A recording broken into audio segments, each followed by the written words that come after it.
Hi everyone! Welcome back to Money Talks, the podcast that we are exploring how young people are reshaping the future of finance.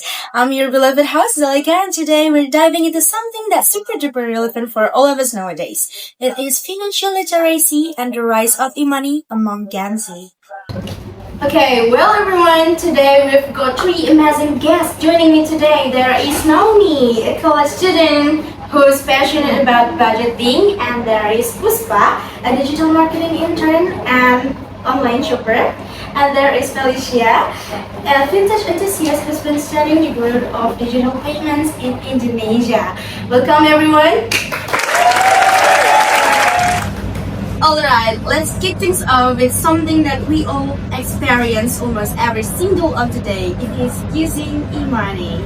It's become such a normal part in our daily lives, right? Right. Okay, but have you ever stopped to think about how much we actually depend on it? So to start, I'd love to hear your thoughts about how e-money fits into your daily life. Maybe you can start with you, Naomi. Please. Okay. Hi Zalaicha. Thanks for having me. Honestly, I use money for almost everything, from buying coffee to paying for public transport. I really even carry cash anymore. Same here. For me, I use faster and easier. I used to go by offer even Shopify, but sometimes I release and spending more than I find. Just because tapping your phone, there's I am sorry, I don't speak English. Very good. like spending real money, you know? Yes, exactly. That's one of the key issues. Gen Z is super digital, but not always financial aware. E-money makes transaction convenient, but it can blur our sense of budgeting and value if we're not careful.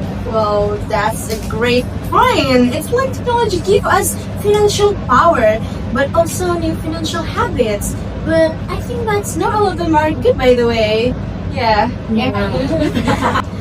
Okay, so let's talk about financial literacy. What does it mean for Gen Zs today?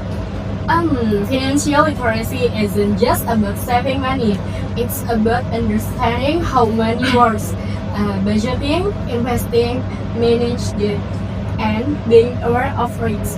And sadly, many Gen Z learn about money from social media influencers rather than actual financial education. Yeah, I agree. True. I used to think of saving a bit from my owings with but when I start tracking my spending with an application, I realized I was wasting a lot on impulse purchase. That was my oh my god moment. Oh my God. Money. Oh my god. Oh my god. I think financial literacy starts early. Like in high school, we're told to study math, but now how to handle our free paycheck. When I got my first freelance payment through my wallet, I spent in all in one weekend. that's actually relatively from all of us, by the way. Okay, but yeah, it shows how knowledgeable and disciplined men are as much as technology did, right? Yeah. Very, oh my god. Okay, now looking forward, do you think e-money is making Gen Z more financially empowered or making Gen Z more reckless?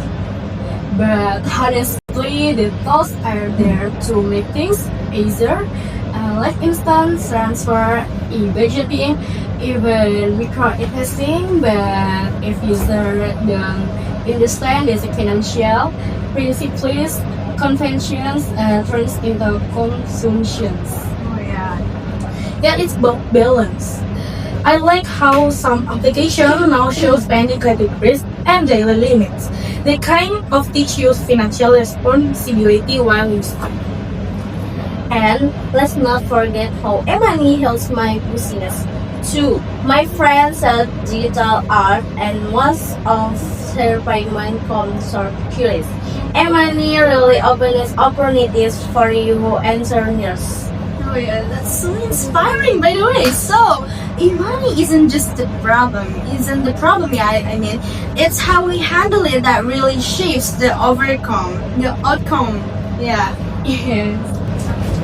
Well, that's a wrap for today's episode of Money Talks. We've learned that money isn't just about convenience, it's about awareness, discipline, and smart financial choices in a digital world. Gen Z holds incredible power in shaping the future of finance, but real financial freedom doesn't come from technology alone, right? It comes from understanding how money works and using it with purpose and wisely, of course. Okay, thank you so much for Naomi, You're welcome. Puspa, and for Feliycia, Welcome. for your sharing your insight today, and of course to all of our listeners to tuning in always. Okay, remember, control your money before it controls you. This is Zalaicha signing off from Money Talks, and see you next time. And don't forget to check your balance before tapping your QR code. See you next time. Bye-bye. Goodbye.